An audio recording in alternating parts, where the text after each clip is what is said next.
Théoriquement, la banquise reste agrippée au nord-est de l'archipel durant tout l'été, libérant régulièrement des wagons de glace dérivantes. Cette année, elle s'est retirée très loin au nord.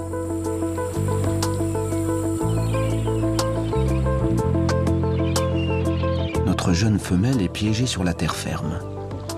Cette situation est la pire qu'elle puisse expérimenter pour un premier été livré à elle-même. Sans glace, les phoques lui sont inaccessibles et il faut avoir de bonnes réserves de graisse pour tenir jusqu'à l'automne. D'autant que cette année, la période de disette s'annonce spécialement longue.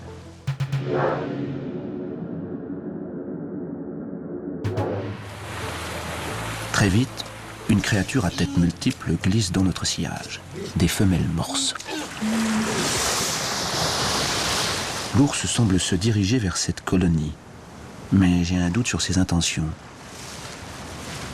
Elle risque gros en s'attaquant à un animal de cette taille. Un morse adulte pèse entre 1 et 2 tonnes. Restent les bébés.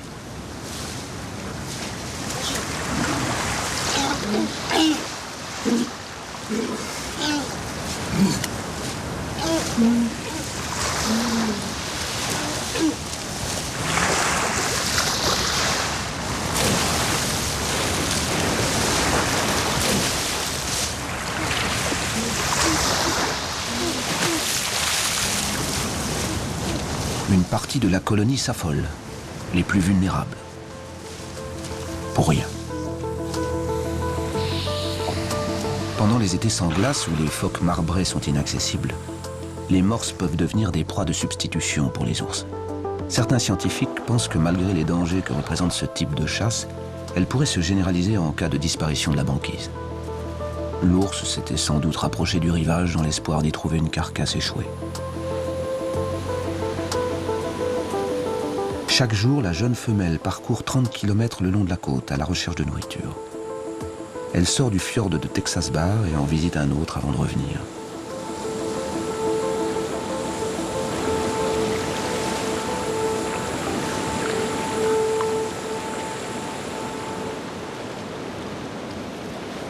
Mi-août, sa route croise celle de canard eider en fin de saison de reproduction.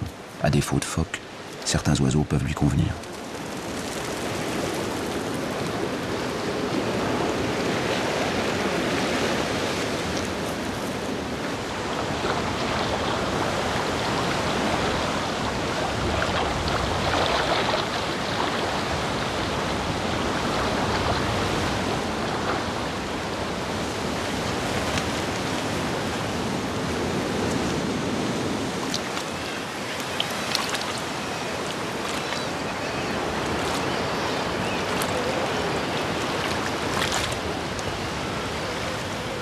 La faim pousse la femelle à traverser la baie à la nage, une simple formalité pour un ours en bonne santé qui peut parcourir des centaines de kilomètres dans l'eau.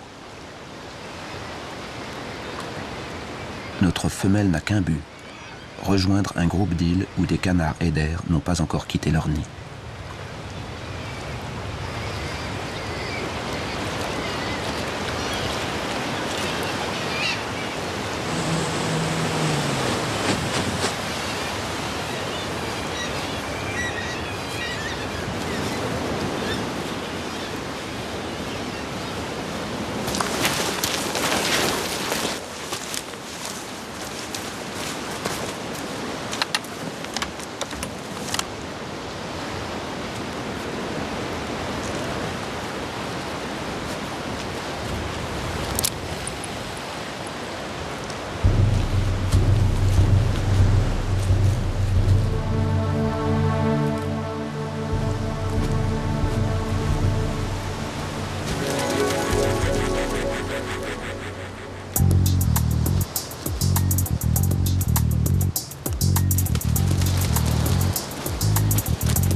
Quelques œufs pour tenir jusqu'à la fin de la période de disette. Mais il reste encore plus d'1 mois avant le retour des glaces.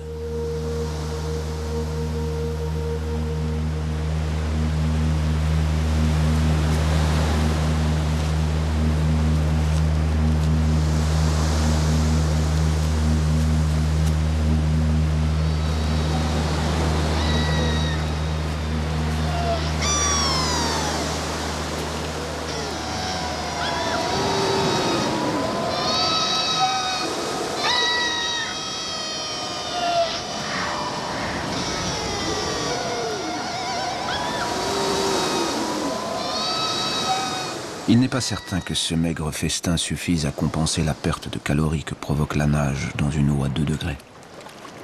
La fourrure des ours est perméable. Seule la graisse les protège de l'eau glacée. Si les glaces dérivantes s'étaient maintenues jusque-là, l'ours n'aurait même pas eu à se mouiller pour passer d'île en île.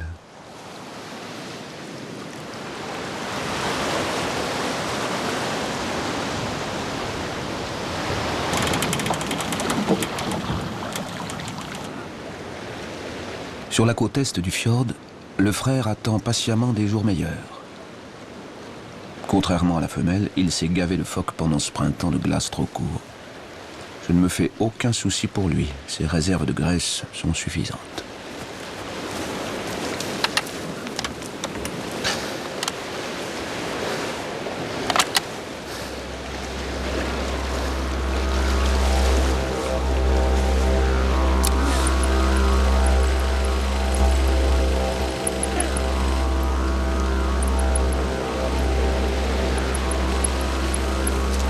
Sa façon de venir droit sur nous ne me dit rien de bon. Je sais que son embonpoint ne l'empêchera pas de se mettre à courir.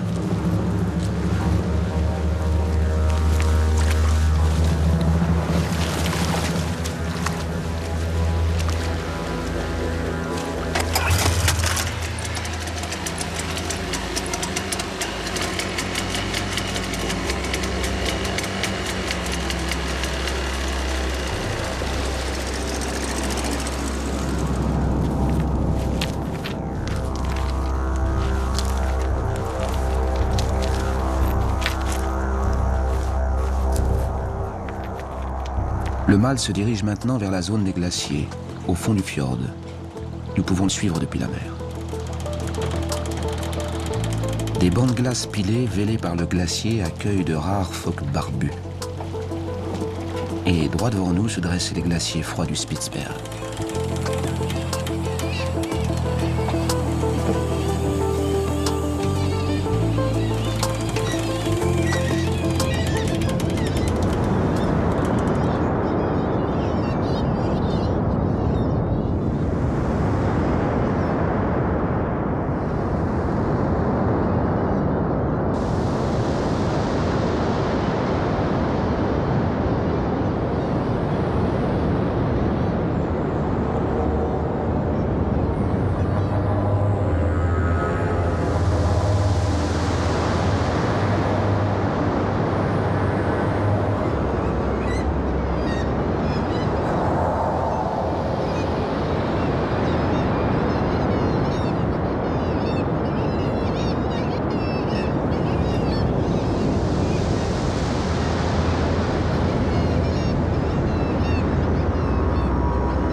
Rien n'arrête le recul des glaciers du Spitzberg qui ont perdu 1 à 2 km au cours du dernier siècle.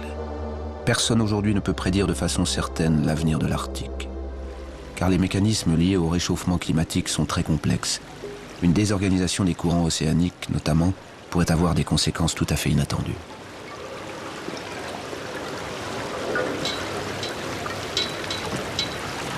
Pour l'heure, le spectacle offert par une terre en pleine mutation nous a fait perdre de vue l'ours mâle.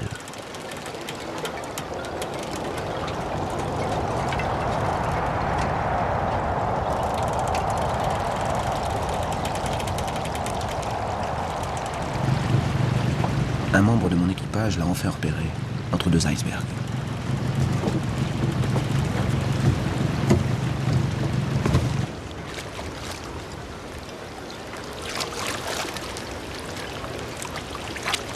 L'ours s'est offert un phoque barbu. Il a dû s'en approcher discrètement à la nage et lui bondir sur le rable, le surprenant en pleine sieste sur son glaçon.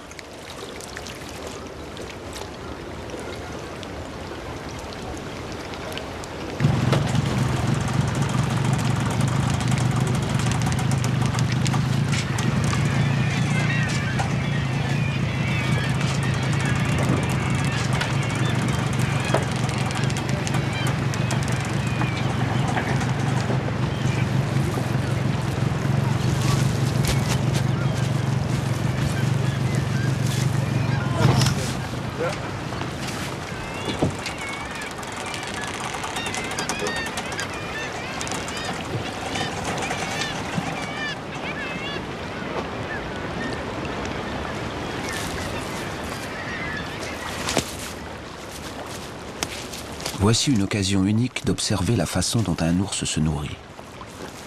Le jeune mâle délaisse la viande du phoque.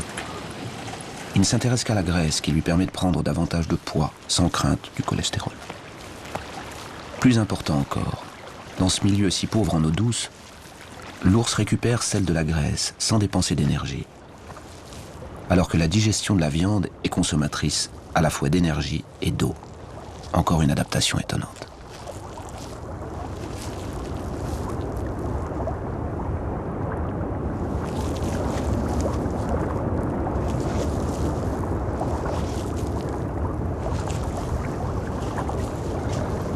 L'ours ne gaspillera rien. Il va jusqu'à lécher la glace pour en effacer les moindres traces de gras.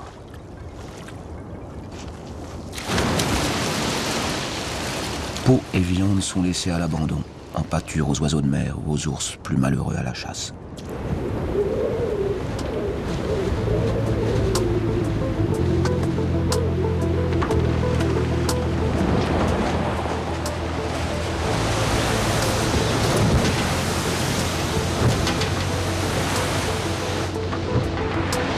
Début septembre, le temps est au coup de vent et aux barbouillements intestinaux. J'aurais préféré moi aussi être entouré de glace que d'entendre cette eau frapper et soulever la coque de mon bateau. J'envie ceux qui ont le pied marin.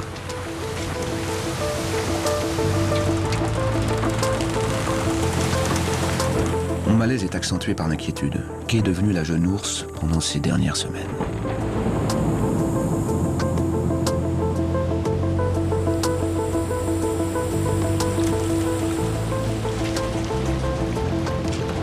Nous retrouvons notre femelle dans le fjord voisin de celui de Texas Bar. Elle longe le glacier, toujours en quête de nourriture.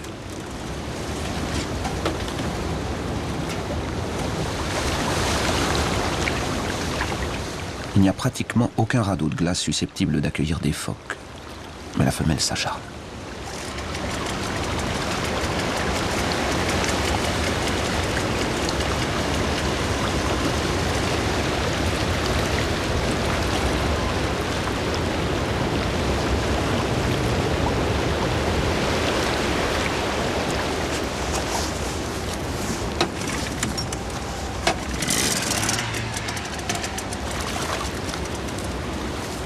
En la regardant nager, je ne m'étais pas aperçu de son état.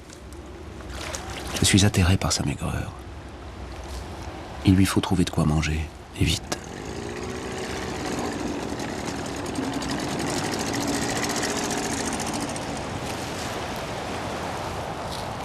La femelle n'a plus aucune réserve de gras pour la protéger du froid. Évidemment, elle a débuté la mauvaise saison trop maigre. Évidemment, elle était moins appliquée que son frère pendant la période d'apprentissage. Évidemment, la glace a disparu bien trop tôt cette année, prolongeant d'autant la période de jeûne.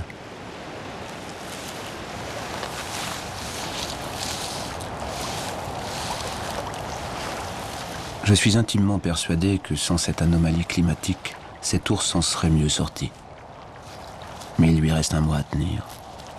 Peut-être un mois de trop. Je n'y crois plus.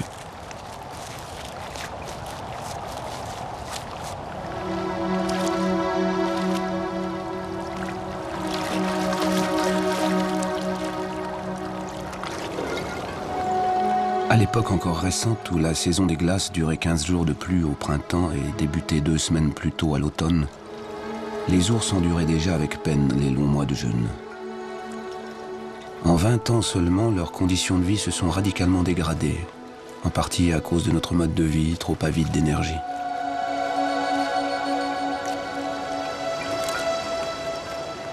Qu'ils soient mâles ou femelles, le salut à court terme des ours dépend de leur talent de chasseur.